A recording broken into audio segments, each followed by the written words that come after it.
Fitness is the new religion. It sounds dramatic, but look around. People used to go to church on Sundays, now they go to Barry's Bootcamp. They once prayed in pews, and now they chant at SoulCycle.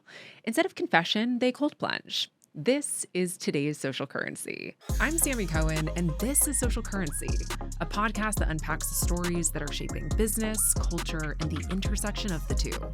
As traditional religion declines across the US and much of the Western world, people are seeking new forms of community, ritual, and transcendence. And fitness culture has stepped in to fill that gap. In this episode, we're digging into why fitness has become a spiritual outlet for millions, how the business world is capitalizing on it, and what it says about the future of community and belief. But first, let's start with the backdrop. According to Pew Research, nearly 30% of US adults now identify as religiously unaffiliated, a group often called the nuns. And that's, I have to spell it for you guys, that's Nones, not Nuns. That number was just 16% in 2007. Meanwhile, attendance at churches, synagogues, and mosques, pretty much any religious gathering place, has steadily declined, especially among millennials and Gen Z. But here's the thing. Just because people are leaving traditional religion doesn't mean that they've stopped searching for meaning.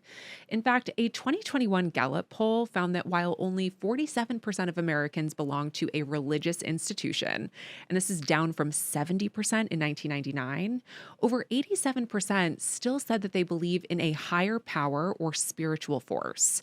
So what fills that spiritual void? Enter fitness culture. Sociologists have coined the term fitness secular spirituality to describe how modern workout culture mimics the structure and emotional experience of religion. There are rituals, so if you think about it, people attend daily or weekly classes at the same time. They warm up, sweat, cool down. It's a choreographed spiritual practice. There's community. Studios like SoulCycle or CrossFit, pretty much any boutique studio, foster the sense of belonging. People know each other's names. There's a shared purpose and identity there. There are regular times throughout the week where you see the same people and you naturally get to know them through the same shared ritual and experience.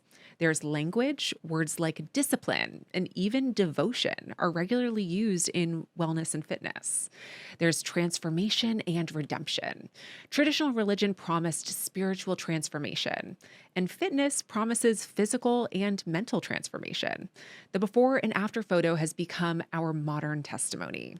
There are leaders and gurus. So instead of priests or rabbis, we have instructors and influencers. They lead, motivate, and sometimes kind of do their own sort of preaching.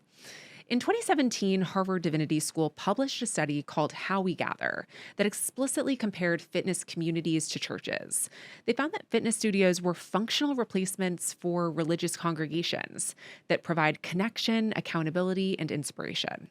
So now let's talk about the economics of fitness. While church donations have steadily been declining, Americans are pouring money into fitness with religious fervor. The average US membership for a gym costs around $59 per month, and that's just for basic access.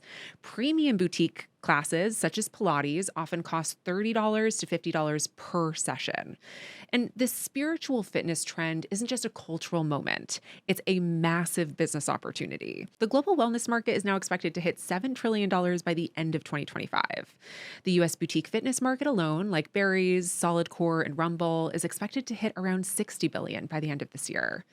We're seeing luxury fitness retreats offering week-long detoxes for the soul that blend workouts, meditation, and curated events. Some of these cost upwards of $10,000 per person.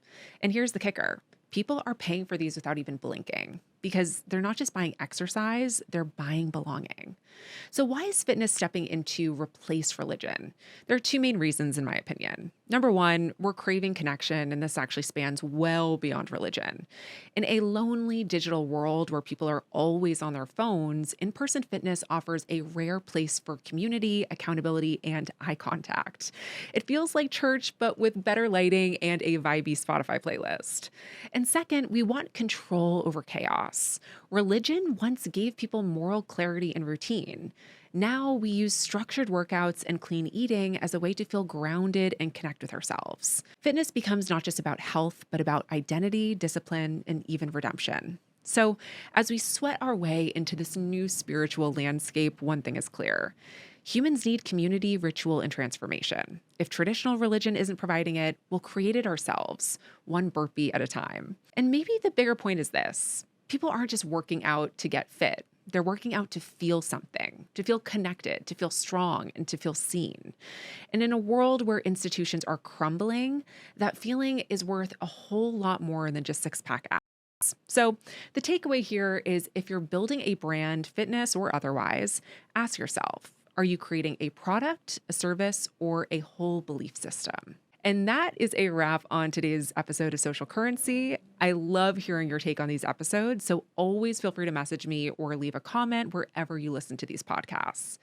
Thanks for listening, and I will see you next week. Thank you so much for listening to today's episode of Social Currency. I've been wanting to launch this show for so long. I can't tell you how excited I am to do this and how thrilled I am that you're actually here listening. It means the world to me.